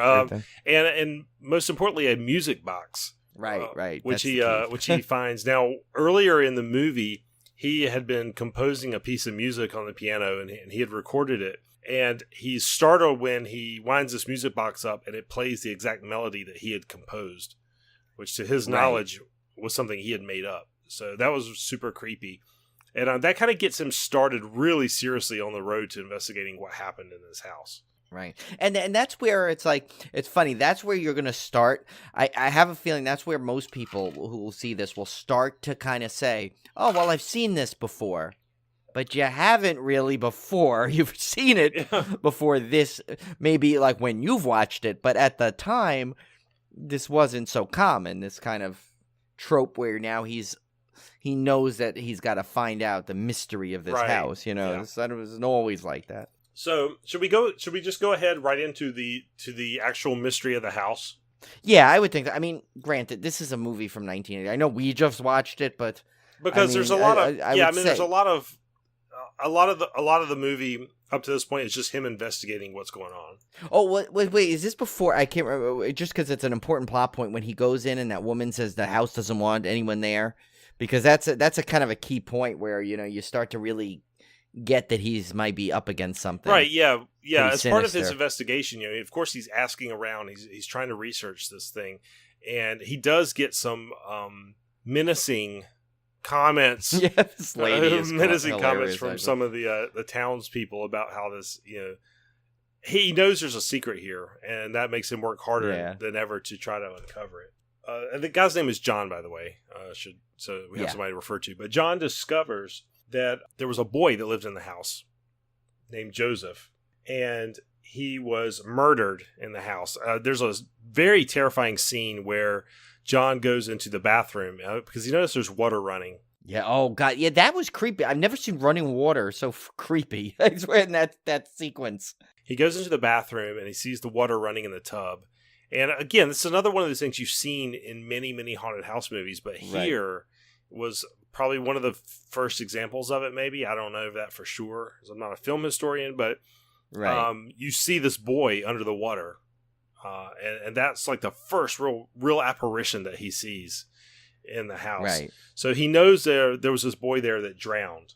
I guess we can go ahead and get into it, because this is stuff you all kind of sort of find out towards the end. Yeah, but obviously if you don't want to be spoiled, at all, just, you probably should watch the movie and then come back to this sequence. But essentially we find out that this boy was murdered by his father, and the crime was covered up, and the father ended up adopting another boy and passing him off as the heir to his fortune.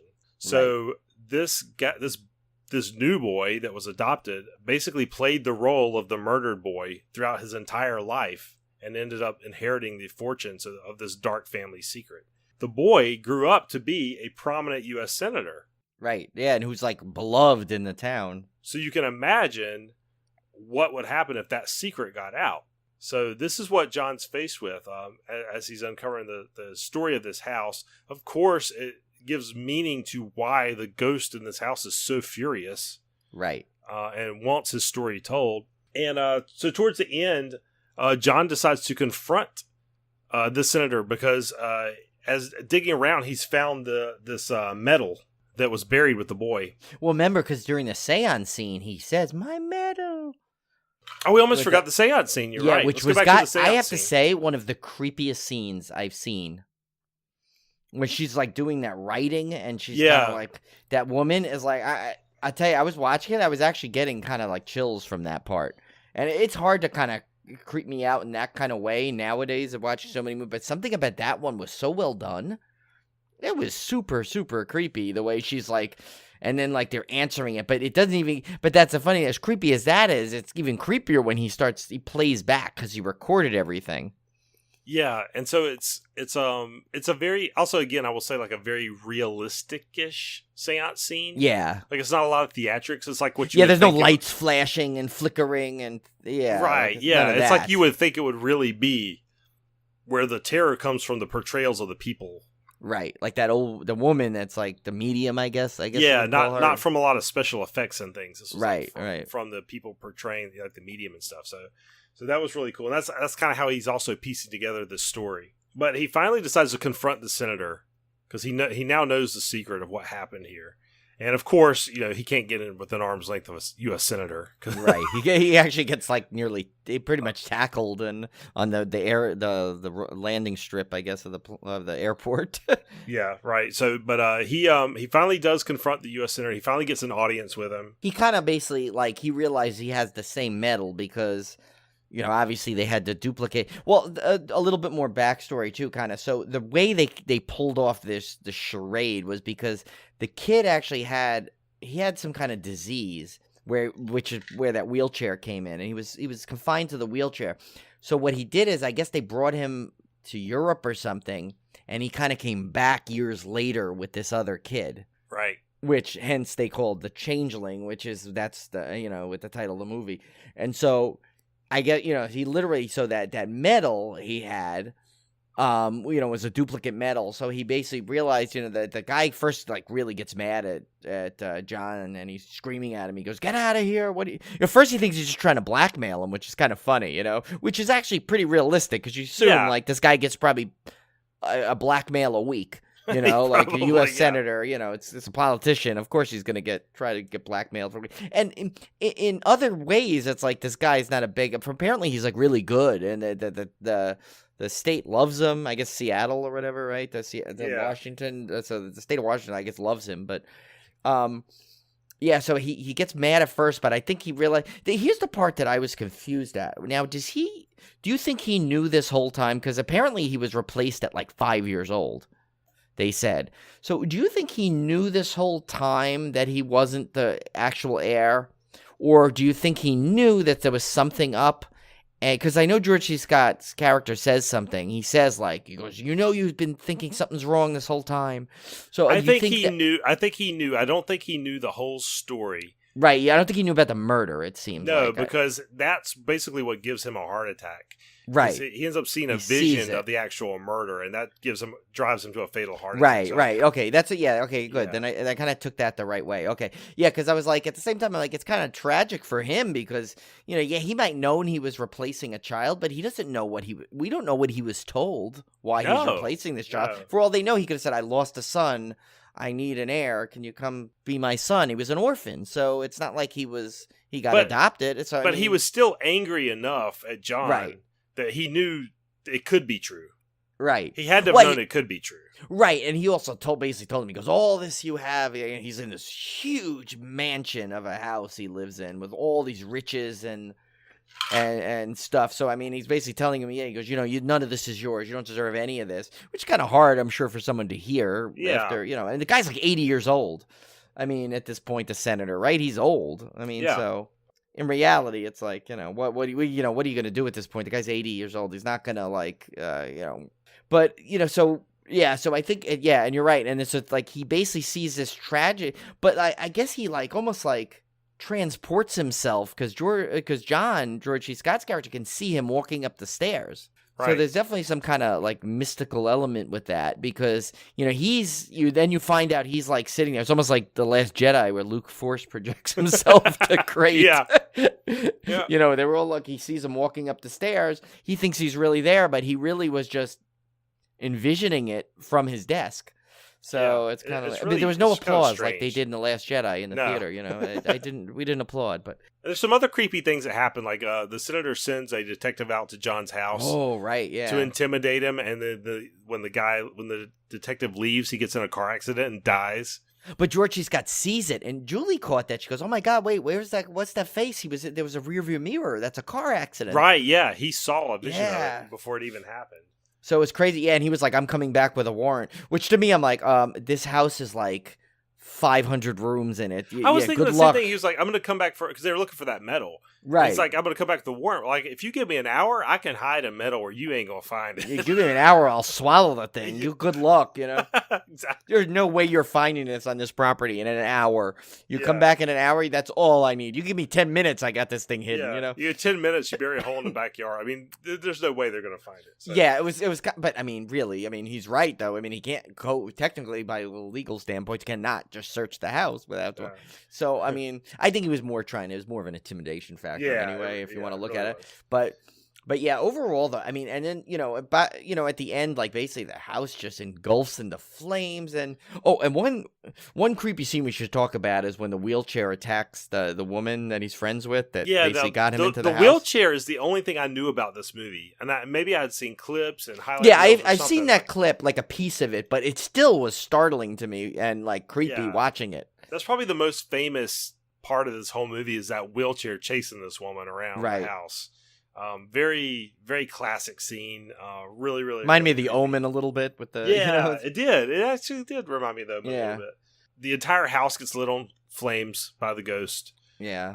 And the whole thing kind of goes up. Very epic ending. I mean, just finally put it into this whole sordid affair with the house going up in flames and the wheelchair still there. Sitting among the music ruins. Box too. The music box survived also. The music box playing the melody over the end credits. So really, really, really cool movie. Very effective. Did a great job of And another thing that this movie did that you see a lot of these days, or you've seen a lot of over the years, is the POV shot of walking through an empty house, walking upstairs, walking into a room, looking down a dark hallway. I mean, all that stuff is so familiar to ghost movie fans, but I don't know how familiar it was at the time. Right, and they did it's just an amazing job of building. You were constantly on edge through this movie, and that's to me when you can pull that off, and then if you give it that extra credit of thinking back, well, this was before, so many years before all these other things. I mean, this movie is close to what, 40 years old now? Right. Yeah. I mean, It was brilliant when you think of it, and it was so George C. Scott pretty much is just, I think you have a lesser actor in that role, definitely would have made a difference, would have not have had the great impact that it did. But yeah, I mean, all the performances are great, the music was great, the set design was great, the cinematography and just the sound actually is probably because there was when he was playing back that recording, he kept replaying certain sequences, and it wasn't sometimes until like the third or fourth time you really caught it because they just some of the whisper when he was just like, my father, and all those little things was super freaky, and I'm like, yeah, that is, this is kind of creepy. And the one thing I do question is, why did he play the tape back after all the people that were supposedly these experts of the paranormal left? I know. It's like, why did they do that? Speaking of the music, it was done by Rick Wilkins, and he didn't do very many musical scores. I only see, I was kind of looking through his IMDb. He's got 11 credits as far as score as a composer. But he did a lot of TV series and a lot of TV movies, but not a lot of feature films. In fact, looking at this, The Changeling was his only feature film score, and it was phenomenal. Wow, and that's a missed opportunity, I would have to say, because it really was good. And it's funny, going back to kind of some of the things we touched upon about, familiarity with other movies, like I definitely saw elements, that The Ring probably borrowed, Sixth Sense. Even with, especially with the whole point where, the dead try and get their mystery solved.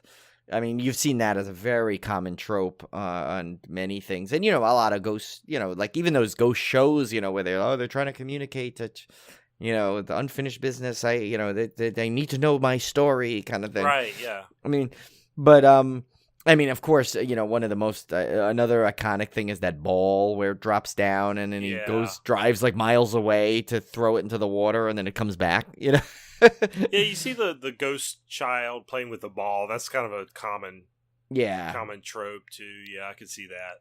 Yeah, and but even with all that, it's like these movies obviously borrowed it because it was so effective at the time.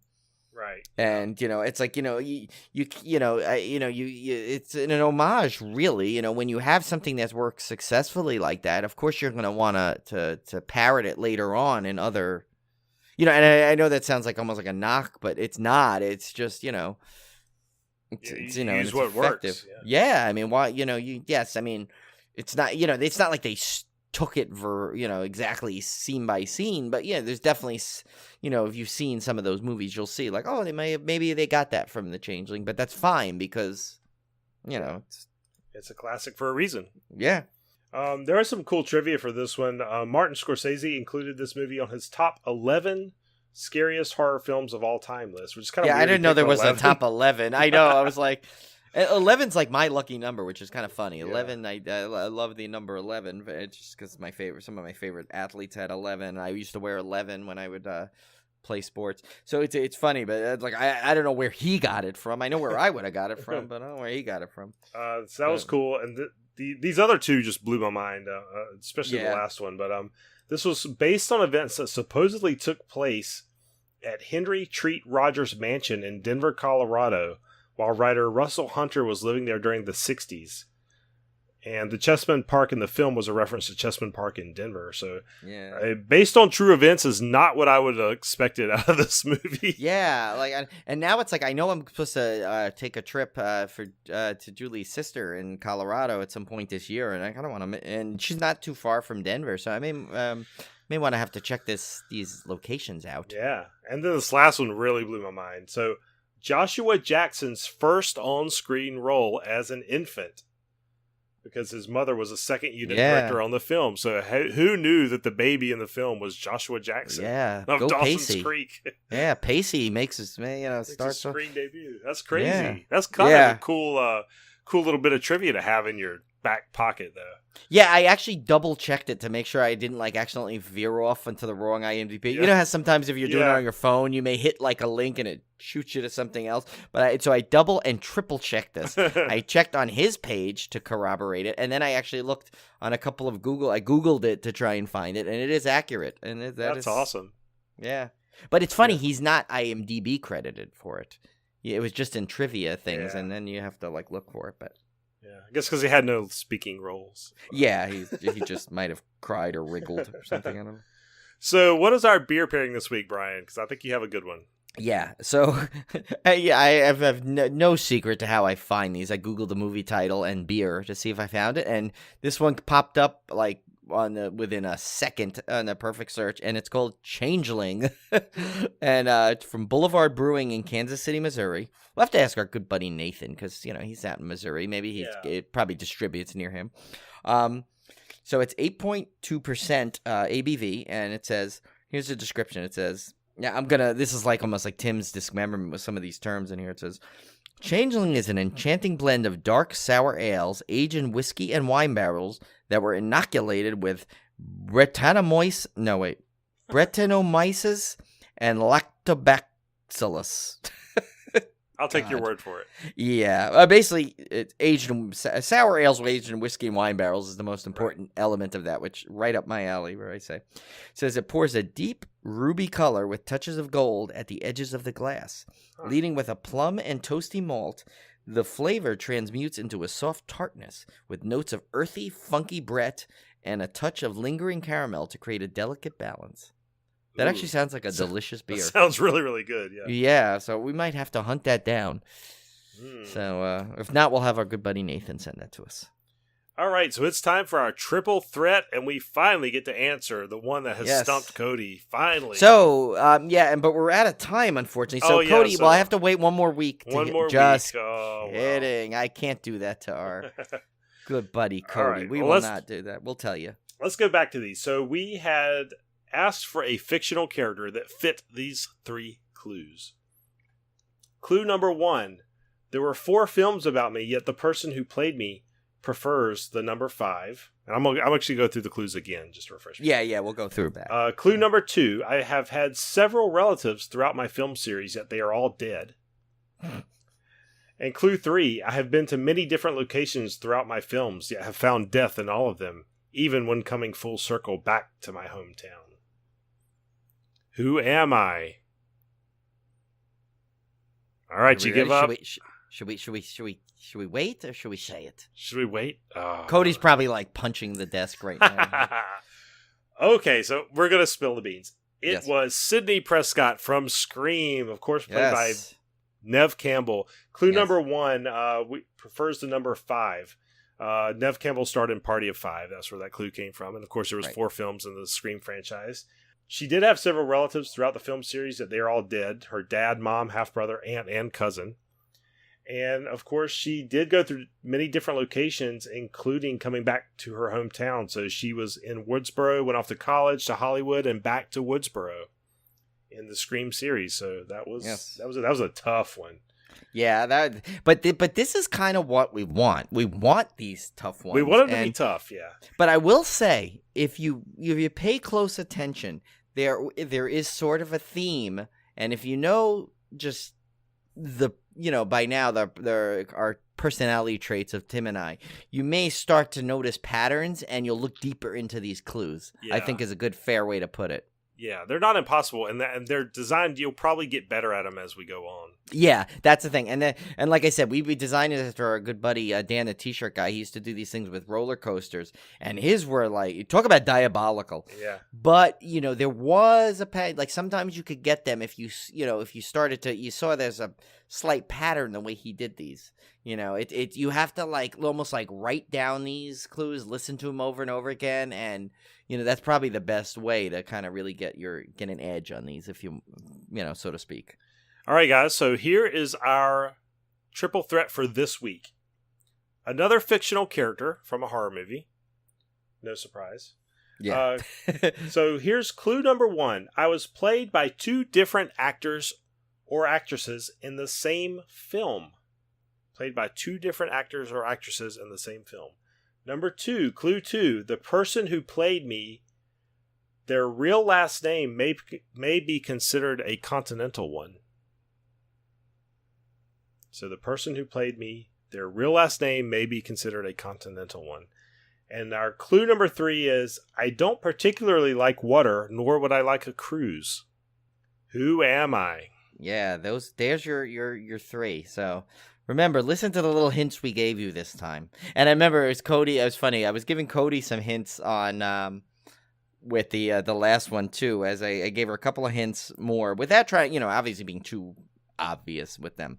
But so if you just think about those hints I just told you about and see if you can get this one. And I got another doozy for next week. We already have planned already. I put 2 ahead in there. So I'm always going to try and do a bunch of these in the bank so we can just for ease of doing this but I think overall this is just a fun way. And actually David, our listener David, he gave us another cool little game that we maybe we'll swap in every once in a while. Yeah. To try and do, which was kind of fun. So. All right, guys. So check us out on Gmail, Facebook, Instagram, Twitter. We're out there. And also definitely leave us an iTunes review. If you leave us an iTunes review, you will be entered into a contest. Contest. It's even better than a contest. It's a contest. Yes, it's a contest. It's fantastic.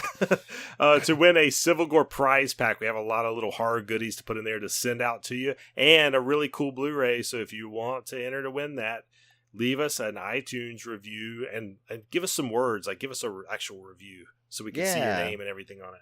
And we'll enter you into that contest. You have a good shot at it. And thanks for being here for season 3. Yeah, in 3D. In 3D, no less. This is the thing. Yeah, so by season like 10, we'll be in space. Yeah. So. Or God in the willing, we hood. get to season 10. Yeah, one of the depending on which franchise you want to follow, you know. Or we may just reboot and go back to Civil Gore. Yeah, I don't know. That's it. It's no season number, you know. Just or we Civil might do Gore. the George Lucas thing. We'll just go back and remaster all of our old episodes and like insert like the dismemberment sound effects and everything. And yeah, see, that would be cool. We'll just do that, and we'll throw Boba Fett in there just because. And then you never know too. We could also like maybe we'll just do like maybe Blumhouse will just take over and redo a bunch of stuff. Yeah, you know, so. I don't know. We'll see. All right, guys. So we'll see you back here next week. Take care. See ya.